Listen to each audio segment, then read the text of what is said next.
Sector আর industry stock মার্কেটে এই দুটো শব্দ আমরা প্রায়ই শুনে থাকি, তাই না? কিন্তু এদের আসল পার্থক্যটা কি? আর ঢাকা স্টক এক্সচেঞ্জের একজন বিনিয়োগকারী হিসেবে এটা জানা কেন এতটা জরুরি?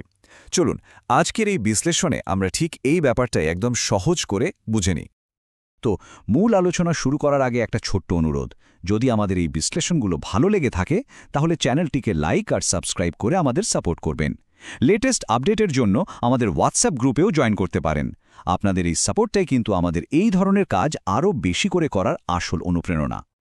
একটা জিনিস কি লক্ষ্য করার মতো, যে মাঝে মাঝে দেখা যায় বাজারের সব টেক্সটাইল খাতের স্টক একসাথে বাড়ছে, কিন্তু আবার সব ব্যাংক বা আর্থিক প্রতিষ্ঠান ঠিক একইভাবে পারফর্ম করছে না। কেন এমনটা হয়? এর উত্তরটা কিন্তু লুকিয়ে আছে ওই সেক্টর আর ইন্ডাস্ট্রির মূল পার্থক্যের মধ্যেই, যেটা আমরা আজকে খুঁজে বের করব। তাহলে চলুন দেখে নিই আজকে আমরা কি বিষয় নিয়ে কথা বলবো। আমরা প্রথমে সেক্টর আর ইন্ডাস্ট্রির বেসিকটা জানব, তারপর গ্লোবাল মার্কেটে এটা কিভাবে কাজ করে দেখব, এরপর সরাসরি চলে আসব আমাদের ডিএসসি এর মার্কেট ল্যান্ডস্কেপে, আর সবশেষে এই জ্ঞান কাজে লাগিয়ে কিভাবে আরও স্মার্ট ইনভেস্টিং স্ট্র্যাটেজি তৈরি করা যায় সেটাও দেখব। ওকে, তাহলে একদম গোড়া থেকে শুরু করা যাক। মার্কেটের এই দুটো ফাউন্ডেশনাল বিল্ডিং ব্লক মানে সেক্টর আর ইন্ডাস্ট্রি, এদের পরিচয়টা কি? চলুন ব্যাপারটা পরিষ্কার করে নিই। একদম সহজ করে বললে একটা সেক্টর হলো অর্থনীতির একটা বিশাল অংশ। ভাবা যেতে পারে এটা একটা বড় ছাতার মতো, যার নিচে কিনা সম্পর্কিত অনেকগুলো ইন্ডাস্ট্রি রয়েছে। এই সেক্টরটাই আমাদের অর্থনীতির একটা বড় চিত্র বা ম্যাক্রোভিউটা দেয়। আর ইন্ডাস্ট্রি হলো ওই বড় ছাতার নিচে থাকা একটা ছোট নির্দিষ্ট অংশ, মানে এমন একটা গ্রুপ অফ কোম্পানিজ যারা প্রায় একই ধরনের প্রোডাক্ট বা সার্ভিস তৈরি করে। যেমন ধরুন ফার্মাসিউটিক্যালস ইন্ডাস্ট্রি বা স্টিল ইন্ডাস্ট্রি। এখানে ফোকাসটা অনেক বেশি স্পেসিফিক, তাই না? এই টেবিলটা দেখলে দুজনের মধ্যে পার্থক্যটা কিন্তু একদম পরিষ্কার হয়ে যায়। একদিকে সেক্টর, যার পরিধি অনেক বড়, যেমন ফিনান্সিয়ালস, আর অন্যদিকে ইন্ডাস্ট্রি, যেটা অনেক বেশি স্পেসিফিক, যেমন ধরুন ব্যাংকিং। সেক্টর অনেক বেশি স্থিতিশীল আর ধীরে বদলায়, কিন্তু ইন্ডাস্ট্রিতে পরিবর্তন আসে খুব দ্রুত। এখানে ভোলাটিলিটিও বেশি। অ্যানালিসিসের ক্ষেত্রেও দেখুন, সেক্টর অ্যানালিসিস মানে হলো অর্থনীতির বড় ট্রেন্ড বোঝা, আর ইন্ডাস্ট্রি অ্যানালিসিস মানে হলো কম্পিটিশন আর গ্রোথ পটেনশিয়াল খুঁজে বের করা।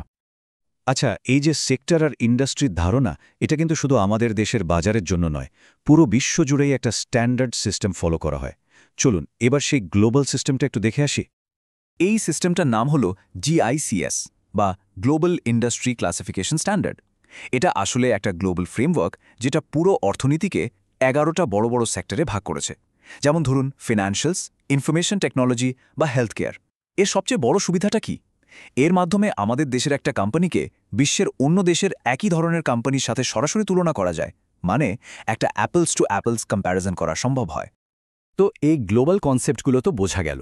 এবার চলুন এগুলোকে সরাসরি আমাদের ঢাকা স্টক এক্সচেঞ্জ বা ডিএসসি এর ওপর ফেলে দেখি যে আমাদের বাজারটা আসলে কেমন। শুরুতেই আসা যাক বাজারের সাইজ নিয়ে। ঢাকা স্টক এক্সচেঞ্জের টোটাল মার্কেট ক্যাপিটালাইজেশন প্রায় $28 বিলিয়ন বেশি। এটা কিন্তু একটা দারুণ সম্ভাবনাময় আর গ্রোয়িং মার্কেট, যেখানে দেশি বিদেশি বিনিয়োগকারীদের জন্য সবসময় নতুন নতুন সুযোগ তৈরি হচ্ছে। আর এই চার্টটা, এটা আমাদের বাজারের একটা অসাধারণ চিত্র তুলে ধরে। কি দেখা যাচ্ছে এখানে? পরিষ্কারভাবে ডিএসসি এর মার্কেট ডমিনেট করছে মূলত দুটো সেক্টর, ম্যানুফ্যাকচারিং আর ফিনান্সিয়াল সার্ভিসেস। ভাবুন একবার, এই দুটো সেক্টর মিলেই বাজারের অর্ধেকেরও বেশি। এটা কিন্তু আমাদের দেশের অর্থনীতির বর্তমান অবস্থানই একটা প্রতিচ্ছবি। এই টেবিলটা দেখলে পুরো ব্যাপারটা আরও জলের মতো পরিষ্কার হয়ে যাবে। এখানে দেখুন, ফিনান্সিয়াল সার্ভিসেস হলো সেক্টর, আর তার ভেতরের একটা ইন্ডাস্ট্রি হলো ব্যাংকিং, যেখানে আছে ব্র্যাক ব্যাংক বা ব্যাংক এশিয়ার মতো কোম্পানি। আবার ম্যানুফ্যাকচারিং সেক্টরের দিকে তাকান, এর ভেতরে ফার্মাসিউটিক্যালস ইন্ডাস্ট্রিতে আছে স্কোয়ার ফার্মা, বেক্সিমকো ফার্মা। আবার ওই একই ম্যানুফ্যাকচারিং সেক্টরের ভেতরেই আরেকটা ইন্ডাস্ট্রি হলো ইঞ্জিনিয়ারিং, যেখানে আছে বিএসআরএম এর মতো কোম্পানি। এই হায়ারার্কিটা বোঝা কিন্তু বিনিয়োগের জন্য খুবই জরুরি। বেশ, থিওরি তো অনেক হলো, এখন আসল কথায় আসা যাক। এই যে এত কিছু জানা গেল, এগুলোকে কাজে লাগিয়ে কিভাবে আরও স্মার্টলি ইনভেস্ট করা যায়, এটাই তো সবচেয়ে গুরুত্বপূর্ণ প্রশ্ন, তাই না? প্রথমেই আসি সেক্টর অ্যানালাইসিসে। এটা কেন এত জরুরি?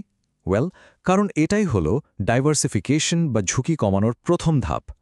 ভাবুন তো, সব টাকা যদি শুধু একটা সেক্টরে বিনিয়োগ করা হয়, আর কোনো কারণে সেই সেক্টরটা খারাপ পারফর্ম করে, পুরো পোর্টফোলিও কিন্তু ঝুঁকির মুখে পড়বে। কিন্তু ইনভেস্টমেন্ট যদি ম্যানুফ্যাকচারিং, ফিনান্সিয়ালস, টেলিকম এভাবে বিভিন্ন সেক্টরে ভাগ করা থাকে তাহলে পোর্টফোলিওটা অনেক বেশি স্টেবল হয়। একটা সেক্টর খারাপ করলেও অন্যটা সেটাকে ব্যালেন্স করে দিতে পারে। আর যখন আমরা কোনো একটা নির্দিষ্ট ইন্ডাস্ট্রির ভেতরে ফোকাস করি তখন কি হয়? তখন সেরা ঘোড়াটা খুঁজে পাওয়া সহজ হয়ে যায়, মানে বেস্ট পারফর্মিং কোম্পানিটা আইডেন্টিফাই করা যায়। যেমন ধরুন, টেলিকম ইন্ডাস্ট্রির ভেতরে গ্রামীণ ফোন আর রবির মধ্যে কম্পিটিশনটা কেমন, কার মার্কেট শেয়ার বেশি, অথবা ফার্মাসিউটিক্যালস ইন্ডাস্ট্রিতে নতুন কোনো গ্রোথ ড্রাইভার আসছে কিনা, এই সব জরুরি প্রশ্নের উত্তর পাওয়া যায় ইন্ডাস্ট্রি অ্যানালিসিস থেকে। ওকে, তাহলে আমরা আলোচনার প্রায় শেষ পর্যায়ে চলে এসেছি। চলুন পুরো ব্যাপারটা থেকে ডিএসির একজন বিনিয়োগকারী হিসাবে মূল কি বিষয়ে মাথায় রাখতে হবে সেগুলো একবার এক ঝলকে দেখে নিই। এই কথাটা আজকের আলোচনার একেবারে সারমর্ম।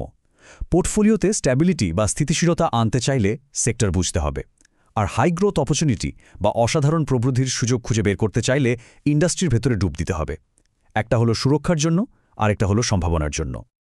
তো এই সেক্টর আর ইন্ডাস্ট্রির কাঠামোটা ঠিকভাবে বুঝতে পারলে ডিএসসিতে আরও অনেক বেশি কৌশলগতভাবে বিনিয়োগ করা সম্ভব। বাজারের কোথায় স্টেবিলিটি আছে আর কোথায় লুকিয়ে আছে গ্রোথের সুযোগ তা চিহ্নিত করা যায়। এখন যেহেতু পুরো গঠনটা আমাদের সামনে পরিষ্কার, তাহলে শেষ প্রশ্নটা হলো, বাংলাদেশের অর্থনীতির কোন সেক্টরটি নিয়ে এর পরের গবেষণাটা শুরু করা যায়? ভাবার মতো একটা প্রশ্ন, তাই না?